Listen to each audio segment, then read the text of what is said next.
जय भीम दोस्तों, मैं राहुल नागपाल और आप देख रहे हैं राहुल लाइफ 85। जी हाँ, आज मैं आपसे मुखातिब हूँ एक विशेष चर्चा के साथ में। और चर्चा है बड़ी गंभीर है और बड़ी दिलचस्प भी है। मैंने इस पे काफ़ी खोज भी की है, रिसर्च की है। मैंने जानने की कोशिश की है कि आखिर ये जो शब्द है जिसको लेकर के आज मैं आपके साथ डिस्कस या बातचीत करना चाह रहा हूँ, इसके पीछे का पूरा जो षड्यंत्र है वो क्या है। जी हाँ, आज का जो शब्द है वो है भंगी।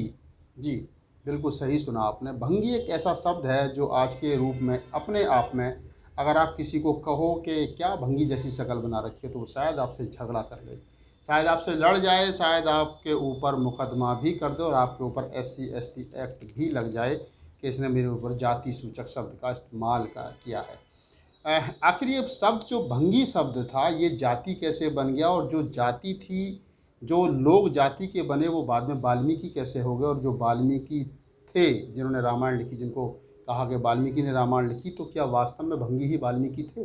ये चर्चा का आज का मेन विषय है। और अगर वास्तव में वाल्मीकि ने रामायण लिखी और आज के जो भंगी हैं, जो यानी वाल्मीकि अपने आप को लिख रहे हैं, वो सही मायने में वाल्मीकि के वंशज हैं, तो जिस वाल्मीकि ने हजारों साल पहले ऐसी संस्कृत में रामायण लिख दी जो आज के भी पढ़े लिखे ब्राह्मणों की समझ में नहीं आ रही है, तो आज भी उनके वंशज गंदी नाली में उतरने के लिए मजबूर क्यों हैं? ये प्रश्न है। और इसी प्रश्न के आसपास आज की मेरी बातचीत आप लोगों के साथ में रहेगी। जी हाँ, जब हम भंगी शब्द का जिक्र करते हैं तो तथागत बुद्ध के ज्ञान की तरफ हमको जाना पड़ता है, और वहाँ जाकर के मालूम पड़ता है कि बुद्ध के समय में या बुद्ध काल में, बुद्ध के आसपास एक शब्द था जिसको कहते थे भंग। आज भी आप लोग अक्सर सुनते होंगे, बोलचाल में सुनते हैं कि आज दिल्ली विधानसभा भंग कर दी गई, लोकसभा भंग कर दी गई, राज्यसभा भंग कर दी गई। इस तरीके के शब्दों का इस्तेमाल होता है। भंग का मतलब होता है जो व्यवस्था अब तक चली आ रही थी उस व्यवस्था को भंग कर दिया गया, यानी कि ख़त्म कर दिया गया। अब यहाँ से नई व्यवस्था जो है वो लागू होगी, चाहे वो किस प्रकार से होगी वो बात का मैटर, लेकिन वो पहली जो व्यवस्था चली आ रही थी उसको भंग कर दिया। अगर मैं इसी बारे में बात करूं तो बुद्ध के समय पर जो इस देश के अंदर सड़ी गली व्यवस्था चली आ रही थी, जैसा कि आपको मालूम है, औरतों को अधिकार नहीं थे, शूद्रों को अधिकार नहीं थे, उन व्यवस्थाओं के खिलाफ बुद्ध ने जो काम किया, उन व्यवस्थाओं के विपरीत जो बुद्ध ने काम किया, और बुद्ध की विचारधारा से जो लोग प्रभावित हुए, या फिर मैं ये कहूँ कि बुद्ध ने अपने अंदर जो उनके जो विकार थे, उन विकारों को जब नष्ट किया, और जब कहते कि जब वो सिद्धार्थ से बुद्ध हुए, जब वो सिद्धार्थ से बुद्ध हुए, तो उन्होंने अपनी पूर्व की सारी जो बॉडी के अंदर, जो शरीर के अंदर विकार थे, या जो भी था, लोभ था, मोह था, बैरा, मतलब जो भी था उनके अंदर, एक काम था, मोह था, सबको भंग कर दिया, यानी सबको ख़त्म कर दिया। और फिर उनको ख़त्म करने के बाद में वो बने भंगवान, यानी जिसने सबको ख़त्म कर दिया और नई राह जिसने चुनी हो, उसको बुद्ध के समय पर कहा गया भंगवान। यानी आज जिसको हम लोग अक्सर बहुत सारी भाषाओं में भगवान भी कहते हैं, जिसको बाद में भाग्य से मनुवादी लोगों ने जोड़ दिया। तो मैं शब्द जो है वही है भंगी। तो जिन लोगों ने बुद्ध के समय पर बुरी चीज़ों का को ख़त्म करके अच्छी चीज़ों को अपना लिया था, और अपने अंदर एक जो काम, क्रोध, लोभ, मोह, जो भी उनके एक आदमी के अंदर चीज़ें होती, उनको ख़त्म करने के बाद में जो बचा, या जो इंसान निकल करके आया, जो इंसान बना, उसको कहा गया भंगी। अब आप समझ सकते हैं आसानी से इस बात को। यानी एक तरीके से मैं कहूँ कि जो बौद्ध भिक्षु, जिनको हम भिक्षु कहते हैं, ये भी कहीं ना कहीं मेरी आज बड़े पाली भाषा के विद्वान व्यक्ति हैं। जब मैं इस पर रिसर्च कर रहा था तो मैंने उनसे बातचीत की। सुधीर राज जी हैं, अक्सर वो बुद्धिज्म को लेकर के बड़े एक्टिव रहते हैं, और बहुत ज़्यादा वीडियो भी उनके आपने यूट्यूब पर देखे होंगे। तो मैंने उनसे कम 10-15 मिनट इसी बात को लेकर के बातचीत की। तो उन्होंने बताया कि बुद्ध काल में, बुद्ध के समय पर जो भिक्षु हुआ करते थे उनको भी भंगी कहा जाता था। यानी कि वो अपने, जैसे मैंने बताया कि काम, क्रोध, लोभ, मोह को सबको नष्ट कर चुके हैं, इसलिए वो अब भंगी हैं और नई जीवन जीने के रास्ते पर, वो करुणा मैत्री के जीवन पर वो लोग चल रहे हैं। तो ये शब्द तो मैंने आपको बताया भंगी। तो यानी कि बुद्ध के फॉलोवर्स, यानी जिन लोगों ने पुरानी व्यवस्था को, गली सड़ी व्यवस्था को, ऊंच नीच की व्यवस्था को ख़त्म कर दिया, भंग कर दिया, और नई व्यवस्था को लेकर के चले, वो लोग भंगी कहलाए गए। यानी बड़ा सम्मानित शब्द था भंगी। लेकिन अब ये अपमानित कैसे हो गया, ये सोचने वाली बात है। भंगी जाति एक बन गई, यानी भंगी समाज एक बन गया। भंगी वही लोग रहे जिन लोगों ने बुद्ध को फॉलो किया, या बुद्ध के विचारधारा को फॉलो किया। उसके बाद में जब सन 1900 के बाद में जब बाबा साहब डॉक्टर बी आर अम्बेडकर की मूवमेंट चली, तो मैंने पढ़ा है और आप लोगों ने भी कहीं ना कहीं पढ़ा होगा या सुना होगा विद्वान लोगों से, प्रबुद्ध साथियों से, कि जो पंजाब और हरियाणा का इलाका था, यहाँ के जो भंगी जाति के लोग थे, जब तो जाति कह सकते हैं उसको, क्योंकि भंगी जाति के लोग जो थे वो बाबा साहब डॉक्टर अम्बेडकर को अपने खून से पत्र लिख करके उनको समर्थन दिया करते थे। ये बात इस देश के मनुवादी सिस्टम को नागवार गुजरी, उसको लगा कि अगर इस देश की एक जो भंगी जाति है, जो सफाई का काम कर रही है मनुवादी सिस्टम के तहत, उस सिस्टम में फंस के, जो कभी विद्वान हुआ करती थी, बहुत भिक्षु हुआ करती थी, बुद्ध की फॉलोवर्स हुआ करती थी, वो जाति सफाई के काम में मनुवादियों ने एक वर्ण व्यवस्था के तहत उसको ला करके वहाँ ढकेल दिया और उसके जुम्मे काम दे दिया कि आप सफाई करेंगे और हमारे घरों के मलमूत्र उठाएंगे। वो जाति को जब ये लगा कि अब डॉक्टर अम्बेडकर उनकी आज़ादी की बात कर रहे हैं, तो वो जाति सबसे ज़्यादा डॉक्टर अम्बेडकर की फॉलोवर बनी। और ये बताया जाता है कि बाबा साहब डॉक्टर अम्बेडकर को पंजाब और हरियाणा और इसके आसपास के इलाके के जो भंगी जाति के लोग हैं, वो खुले खून से पत्र लिखा करते थे, बाबा साहब को समर्थन दिया करते थे। उसके बावजूद जब ये बात, जैसे मैंने बताया कि मनुवादी विचारधारा के लोगों को मालूम हुई, तो उस समय पर एक मनुवादी आदमी जिसका नाम था अमीचंद शर्मा, आर्य समाजी थे वो, और आर्य समाजी होने के नाते उन्होंने सबसे ज़्यादा जा कर के भंगी की बस्तियों में, भंगी जाति की बस्तियों में जा कर के काम किया और एक सिस्टम के, एक प्लान के तहत उनको भेजा गया वहाँ कि आप जाइए और उनको समझाइए। और उन्होंने समझाया जा कर के कि आप तो वाल्मीकि के वंशज है। 1925 से पहले कहीं वाल्मीकि जाति का जिक्र नहीं मिलता, कहीं लिखा पढ़ा नहीं मिलता है। हमारे पश्चिमी उत्तर प्रदेश में तो अभी हाल ही में 20-25 साल से जाति लिखने पढ़ने में आई। उससे पहले जो भंगी ये लिखा जाता था, हरिजन शब्द का इस्तेमाल अक्सर होता था।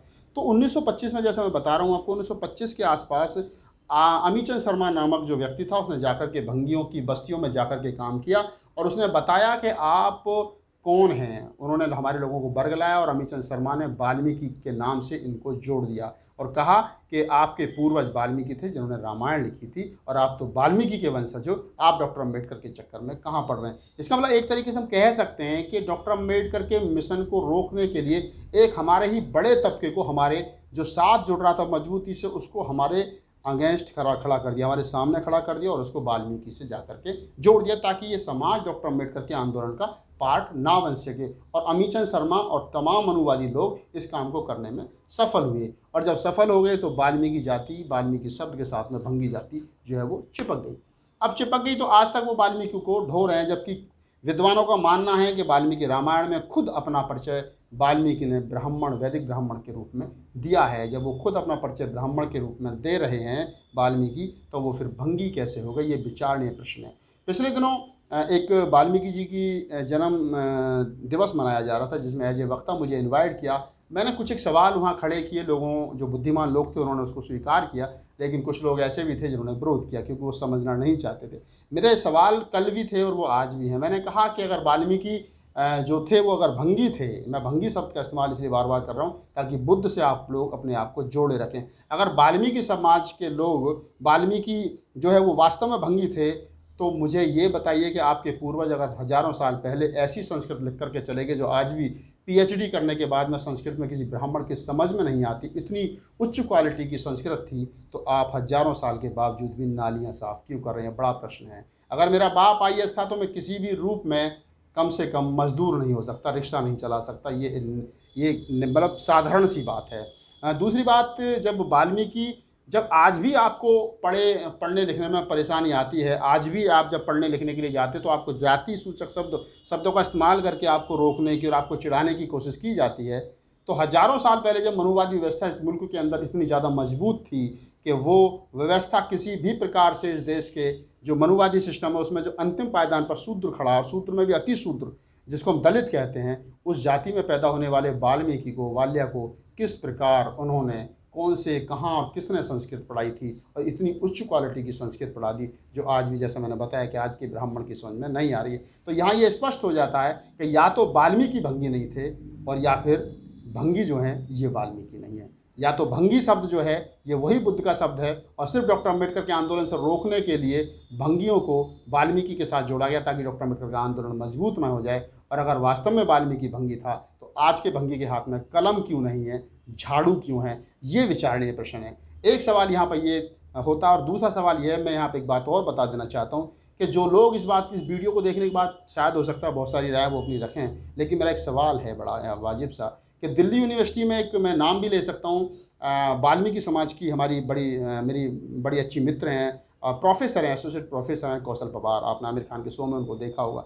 संस्कृत की प्रोफेसर हैं और उन्होंने खुद आमिर खान के शो में स्वीकार किया था कि उन्होंने किस प्रकार से जातिवाद का जो भेद है वो झेला था, गांव से लेकर के और यूनिवर्सिटी तक। और जब दिल्ली यूनिवर्सिटी में संस्कृत की प्रोफेसर लगी तो उनको सिस्टम से कितना जूझना पड़ा, क्योंकि इस देश का मनुवादी सिस्टम नहीं चाहता था कि वो कोई बालिकांगिनी भंगी जाति की महिला, भंगी जाति की बेटी, भंगी जाति की लड़की उनको संस्कृत पढ़ा। यानी हजारों साल पहले वाल्मीकि, अगर हम उसको भंगी मान लेते हैं वाल्मीकि जी को, तो वाल्मीकि के द्वारा लिखी हुई रामायण स्वीकार कर सकते हैं, लेकिन हजारों साल के बाद और मुल्क को आज़ाद होने के 70-72 साल के बाद में भी अगर कोई वाल्मीकि या भंगी इनको रामायण संस्कृत पढ़ाता है तो इनको हजम नहीं होती। इससे स्पष्ट हो जाता है कि या तो वाल्मीकि हमारे नहीं हैं या फिर हम वाल्मीकि नहीं हैं, दो में से एक स्पष्ट है। अगर वाल्मीकि हमारे थे तो प्रश्न ये है कि वो कहाँ और उनका गुरु कौन था, किसने उनको संस्कृत पढ़ाई थी और उस समय स्वीकारता क्यों थी, और फिर आज़ाद होने के बाद में, आज़ाद भारत में हजारों साल के बाद में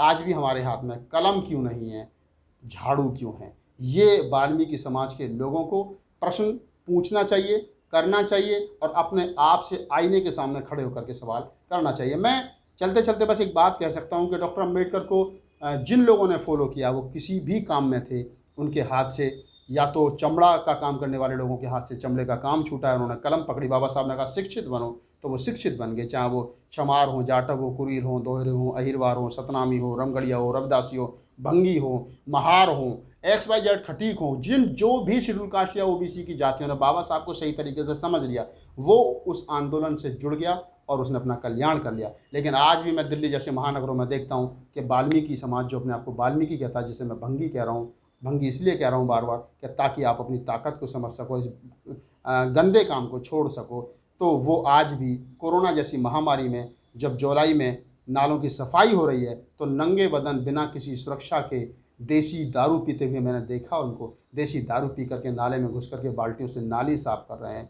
आज़ादी के 70 साल के बाद में ये दशा क्यों है, ये विचारणीय प्रश्न। अगर आपको ये मेरा वीडियो अच्छा लगा हो तो बस इसको लाइक कीजिए, शेयर कीजिए और मुझे कमेंट्स कीजिए वीडियो पर और मेरे चैनल को सब्सक्राइब कीजिए। और अगर आपका कोई प्रश्न है तो आप मुझे मेल भी कर सकते हो, जैसा कि मैं हर बार आपको बताता हूँ। मेरी मेल ID है rahulnagpalofficial@gmail.com पर आप मुझे मेल करें। बस देखते रहिए राहुल लाइव 85। जय भीम, नमो बुद्धा, जय मुनि।